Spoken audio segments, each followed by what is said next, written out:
السلام علیکم ناظرین، ویلکم ٹو دا ہیلتھ شو۔ میں ہوں آپ کا ہوسٹ ڈاکٹر اکرام۔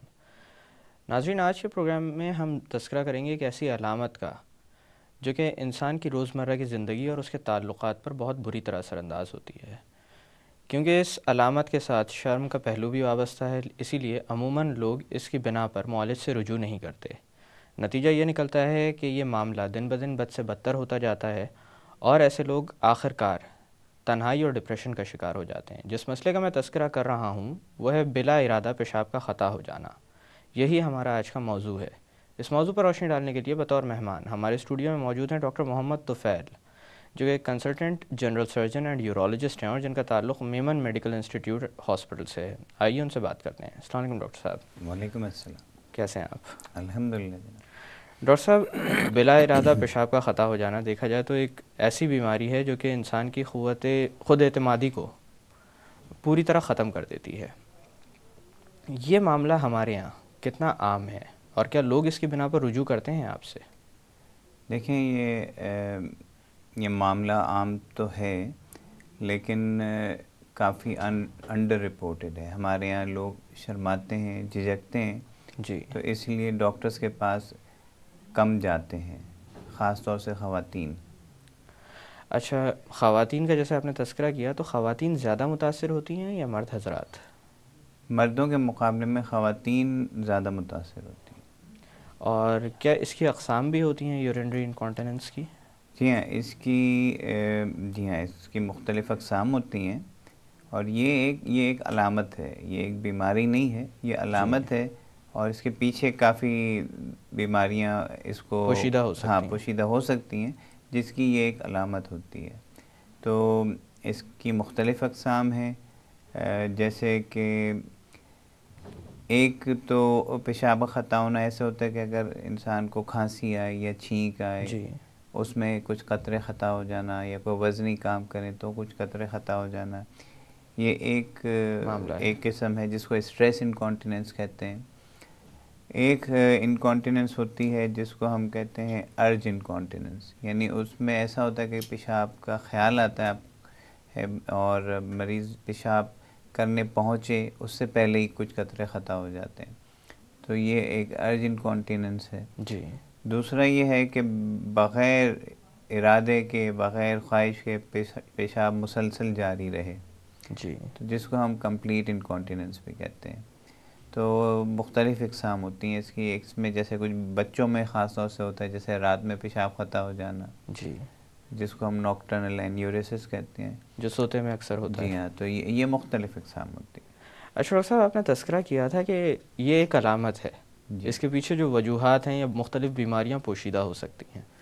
کس طرح کی بیماریاں اس علامت کی موجب بنتی ہیں؟ دیکھیں، پہلے میں تھوڑا سا بتاؤں کہ پیشاب کا ہمارا میکینزم کیا ہے، پیشاب جی، کا خارج ہونے کا، اور وہ تھوڑا سا بتاؤں گا تو اس کے پیچھے کی بیماریوں کے بارے میں بھی سمجھ ہمیں زیادہ آئے گی۔ کہ ہمارا مثانہ ایک تھیلی کی طرح ہوتا ہے، جی، اور اس مثانے کا ایک منہ ہوتا ہے جہاں سے پیشاب خارج ہوتا ہے۔ تو مثانہ ہمارا ایک خاص مقدار تک جب اس میں پیشاب جمع ہو جاتا ہے تو اس میں پریشر ڈیولپ ہوتا ہے، اور جب پریشر ڈیولپ ہوتا ہے تو مثانے کے مسل جو ہے وہ زور لگاتے ہیں پیشاب کو باہر نکالنے کے لیے، ٹھیک ہے۔ جو مثانے کا منہ ہوتا ہے وہاں پہ ایک والو ہوتا ہے، ٹھیک ہے، وہ پیشاب کو نکلنے سے روکے رکھتا ہے۔ جی، تو جب مثانہ جس وقت زور لگاتا ہے اس وقت وہ والو ریلیکس ہوتا ہے اور پیشاب خارج ہوتا ہے، یہ نارمل میکینزم ہے۔ جی، اور اس میکینزم کو ظاہری بات ہے کہ یہ جو بڑا کمپلیکیٹڈ سا سلسلہ ہوتا ہے کہ ہمارے مثانے میں اور ہمارے جو والو ہے یوریتھرا کا، اس میں سینسرز ہوتے ہیں جو کہ پریشر کو دماغ سینس بتاتے کرتے کہ ہیں، جو دماغ کو سگنل بھیجتے ہیں، اور پھر اوپر سے دماغ اس کا آرڈر دیتا ہے جس پہ عمل ہوتا ہے۔ جی، تو یہ پورا سلسلہ ہے۔ تو اس کے پیچھے جو بیماریاں، جو چیزیں انکانٹیننس کر سکتی ہیں، اس میں کچھ ایسی بیماریاں بھی ہو سکتی ہیں جو کہ پیدائشی نقائص ہوں، کہ مثانے کے بننے میں، بناوٹ میں کوئی خرابی ہو۔ دوسرا یہ ہو سکتا ہے کہ ہمارا جو کنٹرول میکینزم ہے جو اگر دماغ میں کوئی پرابلم ہے تو اس کا اثر جیسے فالج ہو، فالج کے بعد بھی یہ پرابلم ہو سکتا ہے. دماغ کی ایک اور بیماری ہے پارکنسنس ڈیزیز، جس کو ریشے کی بیماری کہتے ہیں. جی، اس سے بھی مثانے پہ اثر پڑ سکتا ہے. خدا نخواستہ کوئی ہماری جو اسپائنل کارڈ ہے جس کو حرام مغز کہتے ہیں، اس میں اگر کوئی پرابلم ہو تو اس سے بھی یہ چیز متاثر ہو سکتی ہے. ڈائبٹیز بہت کامن بیماری ہے. شوگر کی بیماری کی ایک علامت یہ ہوتی ہے کہ پیشاب زیادہ آنا لگتا ہے. جی، لیکن جب ڈائبٹیز پرانی ہو جاتی ہے تو ہماری نروز کو ڈیمیج کرتی ہے، اور ہماری یہ ساری نروز جو کہ مثانے پورے کو جسم کنٹرول کر رہی ہوتی ہیں، جی، تو اگر وہ نسیں ڈیمیج ہو جائیں تب بھی انکانٹیننس ہو سکتی ہے. مردوں میں خاص طور سے جو 60 سال کے بعد کے جو افراد ہیں، اس میں پروسٹیٹ گلینڈ جو ہے یا جو غدود ہے پروسٹیٹ کا وہ بڑھنے لگتا ہے. تو اس کی وجہ سے بھی خاص طور سے ارجنس یعنی پیشاب کے روکنے کی صلاحیت متاثر ہوتی ہے، اور وہ ارج انکانٹیننس کر سکتی ہے. تو پروسٹیٹ بھی کی بیماری یا پروسٹیٹ کا بڑھنا بھی اس کی ایک وجہ ہوتا ہے. اسی طرح جو بزرگ خواتین ہیں ان کا، کیونکہ خواتین میں پیشاب کی نالی بہت شارٹ ہوتی ہے، اور خواتین کی کیونکہ زچگی اور جب بچے پیدا ہوتے ہیں تو اس سے وجہ سے ان کے کچھ پٹھے کمزور پڑ جاتے ہیں.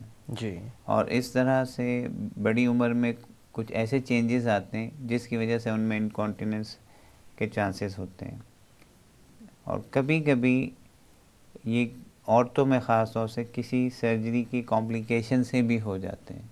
اگر بچہ دانی پہ سرجری ہوئی ہو، یا بچے کی پیدائش کے لیے سرجری ہوئی ہو، یا مثانے پہ کوئی سرجری ہوئی ہو، جی، تو اس کی وجہ سے کمپلیکیشن کی وجہ سے بھی انکانٹیننس ہو جاتی ہے. تو کافی بیماریاں ہیں. اس طرح کبھی کبھی کچھ دواؤں کی وجہ سے بھی ہوتا ہے. جی، اور جیسے بچے چھوٹے ہوتے ہیں، جب چھوٹے بچے ہوتے ہیں تو اس میں تو ویسے ہی پیشاب جو ہے نا وہ خود سے خطا ہو خطا جاتا ہوتا ہے. ہے. جی، اور اس کی وجہ ان کی ٹریننگ نہ ہونا، اور بچے کا مثانہ بھی چھوٹا ہوتا ہے تو یہ آٹومیٹک ہوتا ہے. لیکن جیسے بچے بڑے ہوتے جاتے ہیں یہ چیز آہستہ آہستہ کم ہوتی آہستہ جاتی آہستہ ہے. کم ہوتی جاتی ہے. اچھا ڈاکٹر صاحب، یہ بہت اہم چیز ہے جو کہ بچوں میں نوٹ کی جاتی ہے کہ بچے جب چھوٹے ہوتے ہیں تو وہ اپنا بستر گیلا کر دیتے ہیں. جی، کس عمر کے بعد اگر یہ معاملہ برقرار رہے تو اس کو بیماری کے طور پر لینا چاہیے اور پھر ڈاکٹر سے رجوع کرنا چاہیے؟ دیکھیں عام طور پہ جو بچوں میں نے بتایا کہ وجہ یہی ہوتی ہے کہ مثانہ بھی چھوٹا ہوتا ہے اور بچے ٹرین بھی نہیں ہوتے. جیسے جیسے بچہ گرو کرتا ہے تو ایک پوٹی ٹریننگ کی ایج آتی ہے. جی، یعنی وہ ایج ہوتی ہے جب وہ بچہ اسکول جانے سے 5-6 سال کی عمر میں اس کو یہ سینس بھی آتا ہے اور اس کو ٹرین کیا جاتا ہے. اور یہ چیز 7-8 سال تک 9 سال تک تو اچھی طرح ڈیولپ ہو جاتی ہے جی، کہ ٹریننگ. اگر اس کے بعد بھی یہ پرابلم چلتا رہے کہ رات میں پیشاب آتا ہے تو اس کی ایک اور وجہ بھی ہو سکتی ہے کہ ہمارے باڈی میں ایک ہارمون ہوتا ہے، ہمارے برین سے ایک ہارمون بنتا ہے جس کو ADH کہتے ہیں، جی، اینٹی ڈائیوریٹک ہارمون. جو وہ نیند میں زیادہ خارج ہوتا ہے. جی، اور اس کی وجہ سے پیشاب ایک حد سے زیادہ نہیں بنتا. تو کچھ بچوں میں اس ہارمون کی کمی ہوتی ہے، اس جی، وجہ سے رات میں پیشاب زیادہ بنتا ہے اور اس وجہ سے خطا ہو جاتا ہے. تو اگر بچے جیسے میں نے بولا کہ پوٹی ٹریننگ کی جو ایج ہے اس سے گرو کر جائے اور پھر بھی یہ پرابلم چل رہا ہو تو ضرور رجوع کرنا چاہیے، اور اس کا علاج بھی ممکن ہے، تو اس کا جی. علاج ہو جاتا ہے. ڈاکٹر صاحب یہاں پہ تھوڑی دیر کے لیے باتوں کا سلسلہ روکتے ہیں. ناظرین، وقت ہو ایک چھوٹی سی کمرشل بریک کا. بریک سے واپس آ کر یورینری انکانٹیننس کے متعلق مزید بات کی جائے گی. Don't go any where.